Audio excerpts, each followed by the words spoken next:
दोस्तों, साल का आखिरी चंद्र ग्रहण लगने में अब बस कुछ ही देरी है। और ऐसे में क्योंकि इस दिन कार्तिक पूर्णिमा भी है और हिंदू धर्म के अनुसार कार्तिक पूर्णिमा का दिन स्नान, दान और व्रत के लिए बहुत ही शुभ माना जाता है। तो ऐसे में बहुत सारे लोगों के मन में ये प्रश्न होंगे कि क्या हम आज के दिन पूजा पाठ कर सकते हैं, क्या हम दान दे सकते हैं या व्रत वगैरह हम रख सकते हैं। क्योंकि माना जा रहा है कि लगभग 580 साल बाद ऐसा होगा कि चंद्र ग्रहण बहुत समय तक लगने वाला है। इसकी अवधि जो है वो बहुत ज़्यादा लंबी रहने वाली है। आज की वीडियो में मैं आपको बताऊंगी साल के आखिरी चंद्र ग्रहण के बारे में कि कब और कहां किस समय पर यह ग्रहण दिखाई देगा। साथ ही मैं आपको बताऊंगी कि दुनिया में इस ग्रहण की अवधि कब से कब तक रहेगी और हमारे देश में इस ग्रहण का असर कब से कब तक रहने वाला है। यानी कि हमारे देश में ये ग्रहण अगर दिखाई देगा तो कब से कब तक रहने वाला है। ऐसा माना जा रहा है कि इससे पहले इतनी लंबी अवधि का जो चंद्र ग्रहण है वो 18 फरवरी सन 1440 को लगा था और 19 नवंबर 2021 के बाद ऐसी घटना जो है अब वो होगी 8 फरवरी 2669 ईयर में। यानी कि खगोल शास्त्रियों का मानना है कि धरती से चंद्रमा की अधिक दूरी होने के कारण ही आने वाले जो चंद्र ग्रहण है उनकी अवधि लंबी होने वाली है। तो ग्रहण के समय खासकर बच्चे, बुजुर्ग या फिर प्रेग्नेंट लेडीज को थोड़ा ध्यान रखना चाहिए। अगर पूर्ण रूप से ग्रहण पड़े तो ज़्यादा ध्यान रखना चाहिए, और अगर ग्रहण आंशिक रूप से पड़े या हमारे देश में ना दिखाई दे या केवल उपछाया ग्रहण हो तो ऐसे में आपको परेशान होने की ज़रूरत नहीं है। आप चाहें तो ध्यान रखें और आप चाहें तो ना रखें, क्योंकि देखिए बहुत से लोग ऐसे होते हैं कि दुनिया के किसी भी हिस्से में जब ग्रहण पड़ता है तो परेशान हो जाते हैं। तो ऐसे में जो है अपने घर में बच्चों को, बुजुर्गों को या फिर गर्भवती महिलाओं को ऐसे में वो लोग अपने घर पर ही रहने की सलाह देते हैं। अगर आप भी इस नियम का पालन करते हैं और आप भी ऐसा सोचकर परेशान होते हैं तो ही आप इस बार के चंद्र ग्रहण के समय कुछ नियमों का पालन कर लें, वरना आप जो है अपने सारे दैनिक कार्य पहले की तरह निपटा सकते हैं। देखिए, जब भी सूर्य ग्रहण हो या चंद्र ग्रहण हो, पूर्ण रूप से जब लगता है और जब सूतक काल लगता है तो हिंदू धर्म के अनुसार पूजा पाठ करना या कोई भी शुभ कार्य करना वर्जित माना जाता है। तो ऐसे में कार्तिक पूर्णिमा का दिन है और साल की सबसे बड़ी पूर्णिमा है और इस दिन कार्तिक मास भी समाप्त होने वाला है और चंद्र ग्रहण भी, जो कि आखिरी चंद्र ग्रहण है, तो लगने वाला है।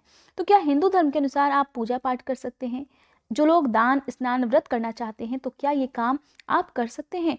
तो देखिए, सबसे पहले जान लेते हैं हम इस ग्रहण की अवधि के बारे में। 19 नवंबर शुक्रवार को सुबह 11:33 से शाम 5:34 तक साल का आखिरी चंद्र ग्रहण रहने वाला है। और दुनिया के रूस, चाइना, अंटार्कटिका, प्रशांत महासागर, अमेरिका, उत्तरी यूरोप, ब्रिटेन, ऑस्ट्रेलिया और इंडोनेशिया में ये जो ग्रहण है ये आंशिक रूप से ही दिखाई देगा।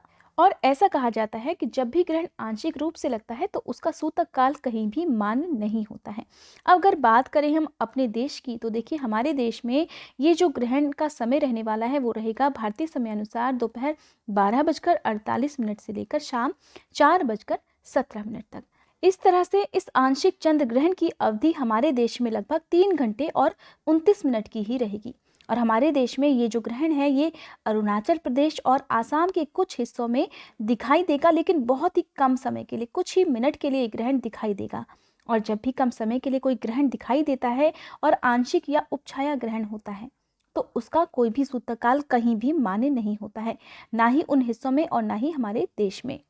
अब बात कर लेते हैं कि कार्तिक पूर्णिमा के दिन आप क्या पूजा पाठ कर सकते हैं। तो देखिए, बिल्कुल आप कर सकते हैं, क्योंकि ग्रहण वैसे भी सुबह को 11:33 से प्रारंभ हो रहा है। तो उससे पहले आप अपना पूजा पाठ या स्नान वगैरह का जो भी शुभ कार्य है वो आप कर सकते हैं। चाहें तो ग्रहण से पहले भी दान दे सकते हैं, लेकिन माना ये जाता है अगर कहीं भी ग्रहण लगे तो ग्रहण के बाद किया गया दान ज़्यादा शुभ देने वाला होता है। आप चाहें तो सुबह के समय भी दान दे सकते हैं, नहीं तो आप शाम के समय या अगले दिन, ग्रहण के अगले दिन कुछ न कुछ दान जरूर करें।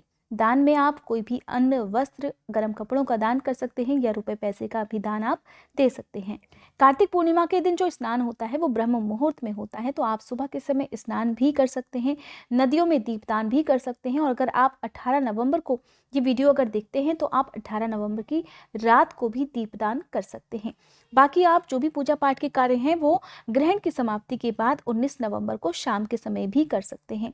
अगर इस ग्रहण के नियमों का आप पालन नहीं करते हैं तो कोई बात नहीं, क्योंकि इसका सूतक काल ही मान्य नहीं है। तो ऐसे में जो प्रेग्नेंट लेडीज़ हैं उन्हें बिल्कुल भी परेशान होने की ज़रूरत नहीं है। आप दिन के समय लेट भी सकते हैं, आराम भी कर सकते हैं, खाना भी खा सकते हैं, पानी भी पी सकते हैं, यानी कि सभी कार्य कर सकते हैं। और अगर आपको ज़्यादा ज़रूरी लगता है, आप पहली बार प्रेग्नेंट हैं, आपको बहुत ज़्यादा डर लग रहा है, तो आप अपने अपने धर्म के अनुसार कोई भी पवित्र चीज़ अपने आसपास रख लीजिए। आप मानसिक रूप से जाप कर सकते हैं, मेडिटेशन कर सकते हैं, अपने अपने धर्मों की पवित्र पुस्तकें आप पढ़ सकते हैं। ये थी आज की जानकारी। उम्मीद करती हूँ ये वीडियो आप सभी को पसंद आई होगी।